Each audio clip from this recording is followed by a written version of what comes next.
صل على محمد وآل محمد.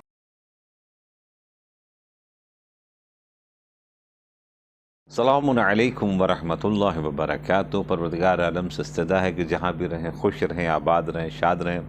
پروردگار عالم آپ کو حفظ و امان میں رکھے. آج کی ہماری گفتگو پیغام جمعہ میں انشاءاللہ ہم دو تین چھوٹے پیراگراف کے اوپر گفتگو کریں گے. سب سے پہلے شہادت امام جواد علیہ السلام ہے، اس لیے انشاءاللہ تھوڑی سی گفتگو ان کے اوپر ہوگی. دوسری یہ کہ ہم پہلی ذی الحجہ سے قریب ہو رہے ہیں، اس لیے جناب عقد مولا متقیان فاطمہ زہرا سلام اللہ علیہا ہے، اس کے اوپر ایک چھوٹی سی روشنی ڈالیں گے اور پھر حالات حاضرہ کے اوپر ایک جملہ کہہ کے آپ کی زحمت کو تمام کریں گے. آئیں سب سے پہلے ہم امام جواد علیہ السلام کی زندگی کو ایک مرتبہ سرچ کرتے ہیں. سب سے چھوٹی عمر والے ہمارے امام جس دنیا سے شہادت کے ذریعے سے دشمنان اہل بیت نے ان کو روانہ کر دیا، جن کی ولادت بسعادت مدینہ منورہ میں ہوئی تھی اور بہت خدمات انہوں نے اپنے اعتبار سے انجام دیا، مگر اس زمانے میں جس زمانے میں یہ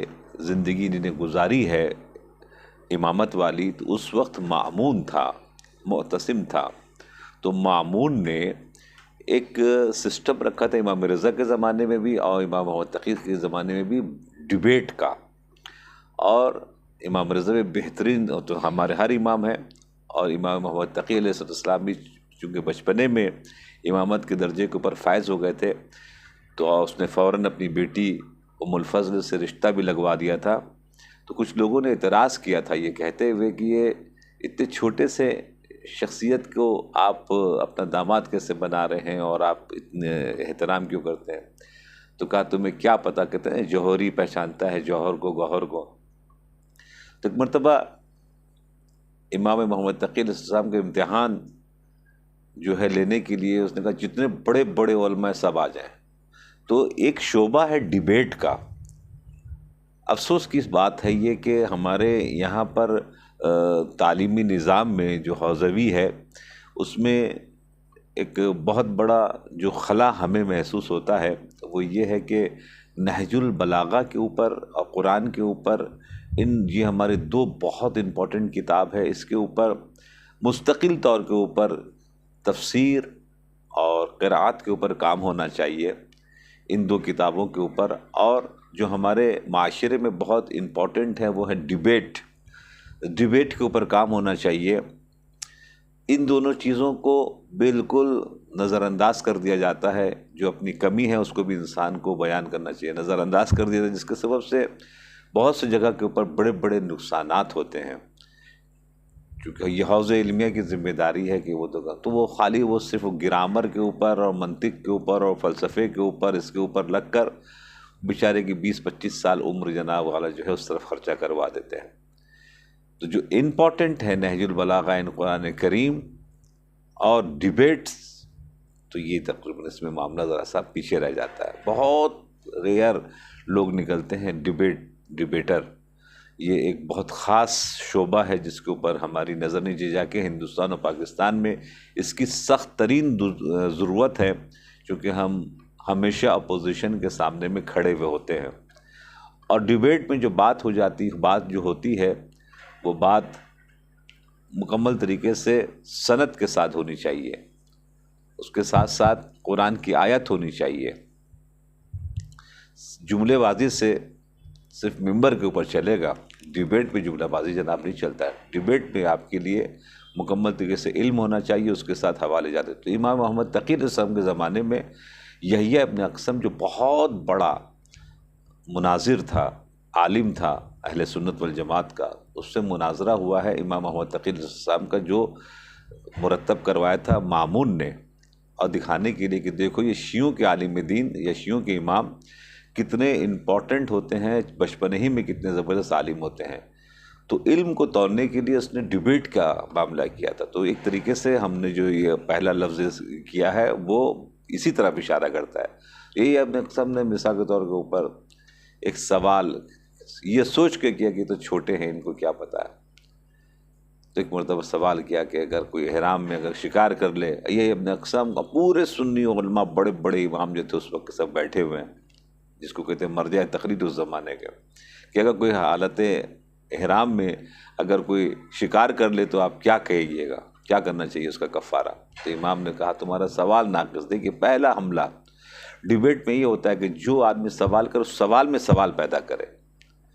تو امام نے جناب سوال میں سوال پیدا کیا، تمہارا جو سوال ہے وہ سوال صحیح نہیں ہے، سوال ناقص ہے۔ کیوں کہا؟ اس لیے سوال ناقص ہے کہ تم نے کہا کہ شکار کر لے حالت حج کے اندر میں احرام میں، تو کہا کہ تم نے سوال اس لیے ناقص ہے کہ تم نے یہ نہیں بتایا کہ وہ احرام کون سا پہنا ہوا تھا، عمرے کا احرام پہنا ہوا تھا، حج کا احرام پہنا ہوا تھا۔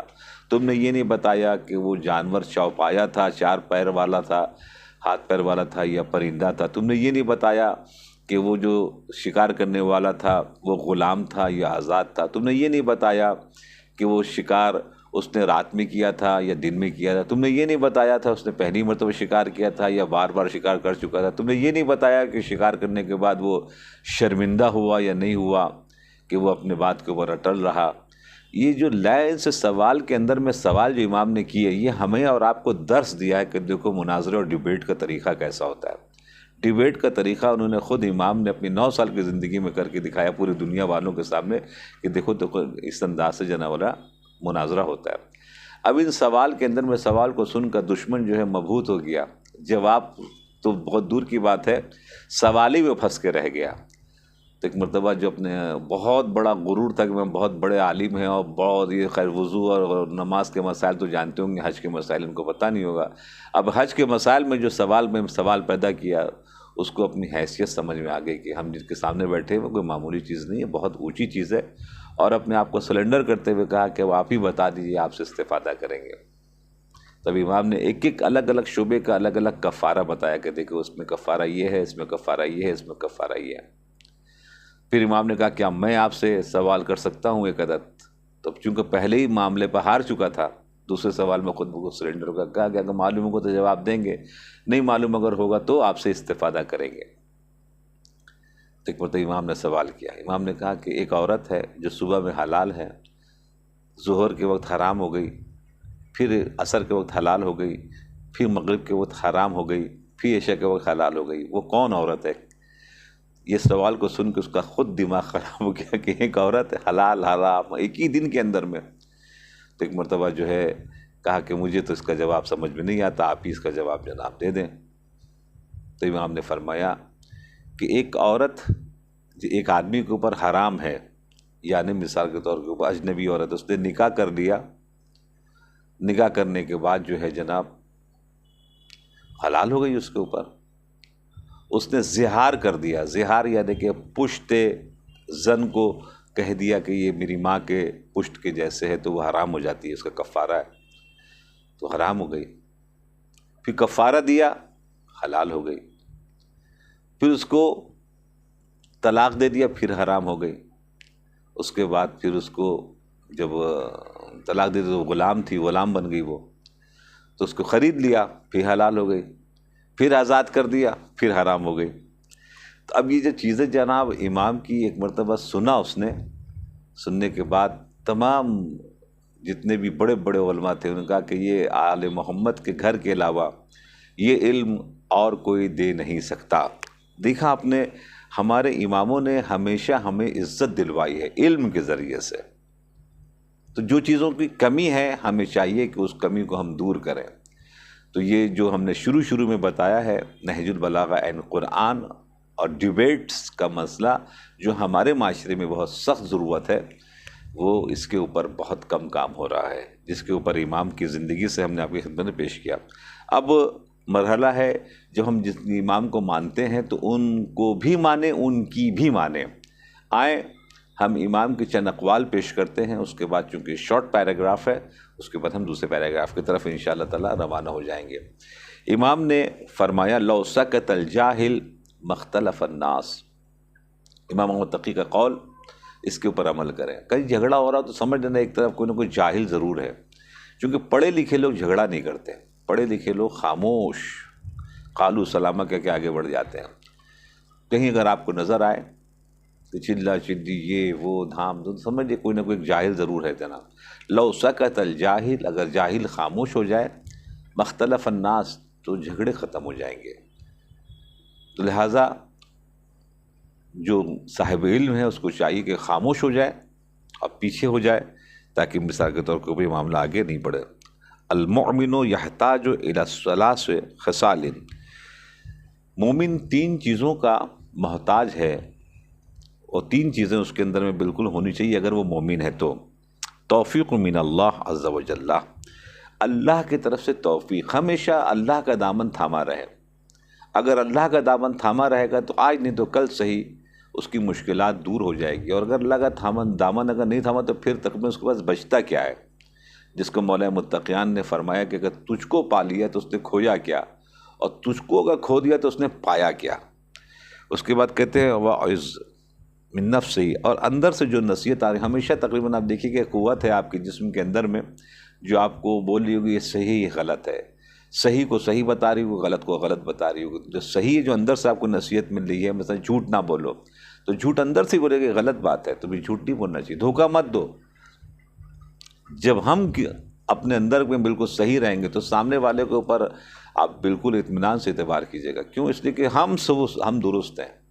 تو جو اندر سے آپ کی نصیحت آ رہی ہو اس کو آپ قبول کریں۔ امام جواد علیہ السلام نے ارشاد فرمایا وقبول ممن ینصع، اور پھر جو آپ کو نصیحت کرے، اچھا انسان اگر کوئی، تو ہر انسان نصیحت کا مثال آگئی بروجردی باقاعدہ درس اخلاق میں بیٹھتے، جبکہ عالم دورہ تھے، بڑے بڑے علماء کو دیکھا درس اخلاق میں بیٹھتے، کہا کیوں؟ کہا کچھ چیزیں پڑھ کے نہیں سن کے آتی ہیں۔ تو اس لیے کوئی اگر آپ کو اگر سنا رہا ہے درس اخلاق میں، اخلاق کی باتیں بتا رہا ہے، اہل علم ہے، صحیح طور کے اوپر تقوی والا ہے، تو اس کی بات کو سنیں۔ امام فرماتے سن کی جناب اس کے اوپر عمل کریں۔ افضل العباد الاخلاص، بہترین عبادت یہ ہے کہ آپ کے اندر میں اخلاص ہونا چاہیے۔ اخلاص میں کیا؟ دکھاوا نہیں، اخلاص کا مطلب ہے ریا نہیں، اخلاص کا مطلب یہ کہ مثال کے طور پہ کسی کو چھوٹا دکھانا ہو، یہی نہیں۔ اخلاص کا مطلب یہ نہیں کہ غرور، نہ یہ سب چیز نہیں ہونی چاہیے۔ چونکہ ایک آدمی مثال کے طور پر بہترین طریقے سے یہ اسپیڈ میں نماز پڑھ رہا تھا، بسم اللہ الرحمن الرحیم الحمدللہ رب العالمین الرحمن الرحیم، اچانک اکیلا تھا کمرے میں، اچانک دروازہ کھلا تو سوچا کوئی آدمی آ گیا، تو اچانک جو 130 کی رفتار سے ٹرین چل رہی تھی اچانک 30 کی رفتار پر آ گیا، انعمت علیہم، ایک دم سلو ہو گیا۔ کیوں؟ اس لیے کہ پیچھے جو آیا وہ سوچے گا کتنا اچھا قرات کر رہا ہے، اور نماز جب ختم ہوئی تو اس نے دیکھا کہ بھائی کون آدمی ہے، وہ میری تعریف کرے گا، دیکھا کہ بلی آئی ہوئی ہے، وہ دروازہ کھول کے اندر جو بلی آئی تھی انسان نہیں تھا، تب وہ نماز کس پہ قربان ہو گئی؟ نماز قربان ہو گئی بلی کے اوپر۔ تو کہا کہ اخلاص ہونا چاہیے کام میں، امام نے فرمایا۔ اور اس کے بعد پھر خدمت میں من استحسن قبیحا کان شریکا فیہ، کہا کہ اگر کوئی کسی کے غلط کام کو اچھا ثابت کرنے کی کوشش کرے تو اس غلط کام میں بھی شریک ہو جائے گا وہ گناہ کے اعتبار سے۔ امام جواد علیہ السلام نے ارشاد فرمایا اگر کوئی حرام کام کر رہا ہے، غلط کام کر رہا ہے، اور ہم نے اس کو جناب والا جو اس کے غلط کام کو غلط نہیں بلکہ اس کو اچھا ثابت کرنے کی کوشش کی ہے، تو امام فرماتے ہیں کہ اس نے اچھا ثابت کرنے کی کوشش کی، اس کو بہت بحث ہو سکتی ہے مگر چونکہ وقت کم ہے، تو پھر امام نے فرمایا کہ وہ جو گناہ ہے اس میں وہ مکمل طریقے کا جناب شریک ہو جائے گا۔ نعمت لا تشکر کسیئۃ لا تغفر، کہا کہ امام جواد فرماتے ہیں یہ حدیث بہت امپورٹنٹ ہے کہ جو بہت کم لوگوں میں جناب والا پائی جاتی ہے۔ کہا کہ وہ جو اللہ نے نعمت وہ جو نعمت تم کو اللہ نے دے کے رہی لا تشکر کا تم نے شکر نہیں کیا، کسیئۃ لا تغفر، ایسا گناہ ہے جو بخشا نہیں جائے گا۔ مثلا اب آپ خود بیٹھ کے کاغذ کے اوپر لکھیں، ایک پیج کے اوپر لکھیں کہ آپ کو کتنی بڑی بڑی نعمت اللہ نے دے کے رکھی ہے، اہل بیت نے دے کے رکھی ہے۔ اللہ کی نعمت یہ ہے کہ آپ کی آنکھ دیکھ رہی ہے۔ کل ہی ہم جب لفٹ میں جا رہے تھے تو دیکھا کہ تقریباً ایک بیچارہ انسان جو ہے وہ اس کا جوان بیٹا اس کو لے کے گھوم رہا ہے، کیوں؟ اس لیے بیچارہ وہ نابینا ہے، آپ دیکھ کے سمجھ میں نہیں پائیں گے وہ آدمی بیچارہ دونوں آنکھ سے دیکھ نہیں سکتا۔ کہا کیوں؟ کہا اس لیے کہ چونکہ پیدائشی طور کے اوپر وہ نابینا، بہت تھوڑا سا اس کو نظر آتا تھا مگر عمر جب ہوئی تو وہ تھوڑا سا بھی اس کو نظر نہیں آ رہا ہے۔ اب اس کا بیٹا اس کو لے کے ادھر ادھر جناب والا گھوم رہا ہے۔ اس سے ہمیں اور آپ کو درس کیا ملا؟ ذرا سوچ کے دیکھیں، ذرا فکر کرتے کتنی نعمتیں آپ کے ساتھ جو ہر وقت چل رہی ہے۔ آنکھ آپ کی دیکھ رہی ہے یہ ایک نعمت ہے، زبان آپ کی بات کر رہی ہے یہ آپ کی نعمت ہے، کان آپ کا سن رہا ہے یہ آپ کی نعمت ہے، دل آپ کا دھڑک رہا ہے یہ نعمت، خون اندر میں جناب والا ریفائن ہو رہا ہے یہ ایک نعمت ہے۔ اب دیکھو کسی کو خدا نہ خدا کڈنی کی بیماری ہوتی ہے، ذرا سوچے نا، اس کو ہر ہفتے جا کے خون چینج کرانا پڑتا ہے، اور بڑی زبردست رقم جناب دینی پڑتی ہے۔ تو اب آپ نے غور فرمایا، اپنے سوچا اتنی نعمتیں جو آپ کے جسم کے اندر میں چل رہی ہیں، کبھی آپ نے صبح سے اٹھنے کے بعد شکر ادا کیا اللہ کا، پروردگار تعالیٰ شکر ہے کہ میری آنکھ دیکھ رہی ہے، کبھی آسمان کی طرف دیکھ کے شکر ادا کیا کرے۔ دوسرا شکر، الحمدللہ اچھے والدین ملے یا اچھے بچے ملے یا اچھا شوہر ملا یا اچھی بیوی ملی، یہ مثال کے طور پر یہ گھر کے اندر آپ کو سر چھپانے کا گھر ملا، یہ ایک نعمت ہے، پہننے کے لیے لباس ملا، یہ ایک نعمت ہے، چلنے کے لیے گاڑیوں کا انتظام ہے، یہ نعمت ہے۔ اس کے بعد پھر عظیم ترین نعمت جو ہے عقیدہ توحید، عقیدہ رسول، عقیدہ امامت، یہ سب توحید و نبوت و امامت کا جو عقیدہ آپ کا ہے، آپ ان لوگوں کو ذرا دیکھیے جن کے پاس یہ عقیدہ نہیں ہے، ایتھسٹ، وہ کس کو بلائیں؟ وہ جو مثال بت پرستی کرتے ہیں وہ کس کو بلائیں؟ ابھی آپ دیکھیے پوری دنیا اس بات کو مان رہی ہے اہل بیت کے چاہنے والوں کے سلسلے میں، کہ اہل بیت کے چاہنے والوں کا ایک حساب کتاب بالکل الگ ہے۔ تو خدمت میں آپ کس کریں کہ بڑی امپورٹنٹ بات ہے کہ جو نعمتیں دی ہیں اللہ نے، تو قرآن مجید میں ان شکرتم لازیدنکم، اگر تم نے جو ہم نے تمہیں نعمت دی، اگر تم نے ہماری نعمت کا شکریہ ادا کیا تو ہم ضرور ضرور ضرور اپنی نعمتوں میں اضافہ کر دیں گے۔ 3 تاکید کے ساتھ پروردگار، تو لہذا شکر ادا کرنے کی کوشش کیا کرے۔ بہت سے لوگ پازیٹیو کو نیگیٹو بنا دیتے ہیں، یہ بدترین صفت ہے۔ بہت سے لوگ نیگیٹو کو پازیٹیو بنانے کی کوشش کرتے ہیں، یہ بہترین صفت ہے۔ اپنے اندر میں یہ صفت جناب پیدا کرنے کی کوشش کریں۔ یہ امام جواد علیہ السلام کی ولادت کا ایک بہترین تحفہ ہے۔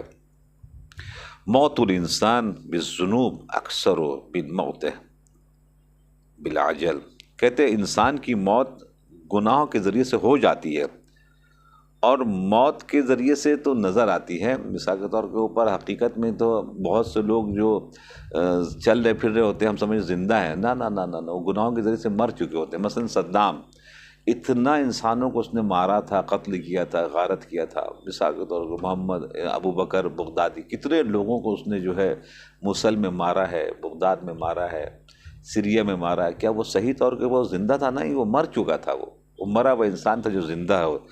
ایک قسم کے ایسے لوگ ہوتے ہیں وہ حیاتہ بالبر اکثر من حیاتہ بالعمر، کہتے بہت سے لوگ ایسے ہیں کہ جو مثال کے طور کے اوپر بہترین کام کا انجام دیتے ہیں اور عمر ان کی کوتا ہوتی ہے، مگر حقیقت میں وہ زندہ ہوتے ہیں۔ مثلا علامہ مجلسی کو مرے ہوئے 100 سال ہو گیا، آج بھی جناب والا سب ان کو ذکر کرتے ہیں۔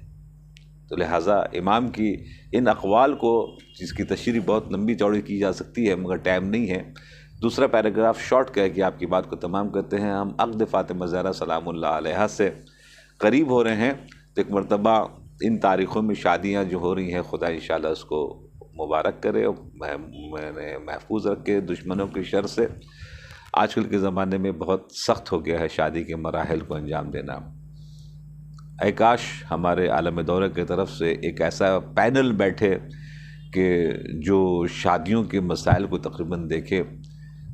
ہر شہر میں ایک انجمن بنا دی جائے عالم دورہ کی طرف سے، جو مومنین کے مسائل کو جناب حل کریں، چونکہ آج کل مومنین کے مسائل بہت ہو گئے ہیں، حل کرنے والا کوئی نہیں ہے۔ تو یہ کس کی طرف سے ہوگا؟ یہ عالم دورہ اپنی کمیٹی بنائیں، ان علماء کا جو حوض علم سے پڑھ گیا ان کو کام دیں، تاکہ مثال کے طور جاب لیس وہ نہ رہیں، چونکہ کوئی مسجد تو اب خالی ہے ہی نہیں۔ تو جب مسجد خالی نہیں تو کم سے کم ان سے یہ ہمارے جو مسائل ہیں وہ جناب حل کروانے کے لیے آگے بڑھے۔ انفارچونیٹلی ایسا نہیں ہے۔ طلاق کا مسئلہ جناب بڑا گمبھیر رخ اختیار کر گیا ہے، بڑا سخت مرحلہ ہو گیا ہے۔ اس کو حل کرنے کے لیے وہی کمیٹی انجام دے جو نکاح کا، جو شادیوں کے سے بہت سی لڑکیاں بڑی ہو گئی ہیں، ماشاءاللہ سے شادی کے قابل ہو گئی ہیں، رشتے کے سلسلے میں پریشان ہیں۔ یہی کمیٹی جناب اس کام کو انجام دے، بیچ میں آئے، آنے کے بعد ان مسائل کو جناب حل کرے۔ کیوں نہیں جناب یہ کمیٹی بنتی ہے؟ یہ ہماری کمی ہے، یہ ہماری کمی ہے۔ جو کمی ہے تو اس کو جناب انسان کو اقرار کرنا چاہیے۔ یہ کون کرائے گا؟ یہ نیتا لوگ کرائیں گے؟ یہ گورنمنٹ کروائے گی؟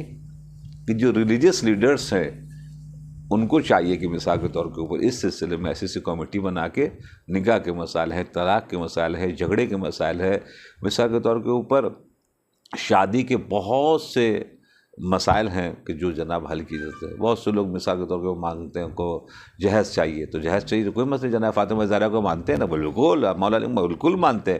تو مولا علی نے پہلے مہر دیا تھا، مہر سے جہیز آیا تھا۔ یہ سنت کیوں بھول جاتے ہیں لوگ؟ اس سنت کو کیوں فراموش کر دیتے ہیں؟ ہم مولا علی کو بہت چاہتے، بہت مانتے ہیں، ہمیں بہت پتہ ہے مولا علی، یہ کیوں نہیں پتہ جانا فاطمہ زہرا کے لیے، مولا علی کے لیے، کہ جہیز کا انتظام مہر کے پیسے سے ہوا تھا۔ مہر پہلے طے کرو، اس کے بعد ہم کو ہوائی جہاز چاہیے، BMW چاہیے، ہم کو راکٹ چاہیے، ہم کو ٹاور چاہیے، سب ملے گا، ویسی مہر دے دو، تو پھر جناب خاموش ہو جاتے ہیں۔ تو بہر کیف انشاءاللہ اپنا بہت خیال رکھیے گا، اور جو حالات اس وقت لبنان میں وغیرہ وجہ چل رہے ہیں، بہت خطرناک مرحلے کے اوپر جنگ اس وقت اب اپنے مرحلے میں داخل ہو چکی ہیں۔ آپ اگر ہم کچھ کر سکتے ہیں تو صرف دعا کر سکتے ہیں، تو دعا میں یاد رکھیے اپنے مومنین کو، چونکہ بہت سخت مرحلے سے اس وقت ہمارے مومنین لبنان کے گزر رہے ہیں، فلسطین کے گزر رہے ہیں۔ اپنا بہت خیال رکھیے گا، دعا میں یاد رکھیے گا۔ والسلام علیکم ورحمۃ اللہ وبرکاتہ۔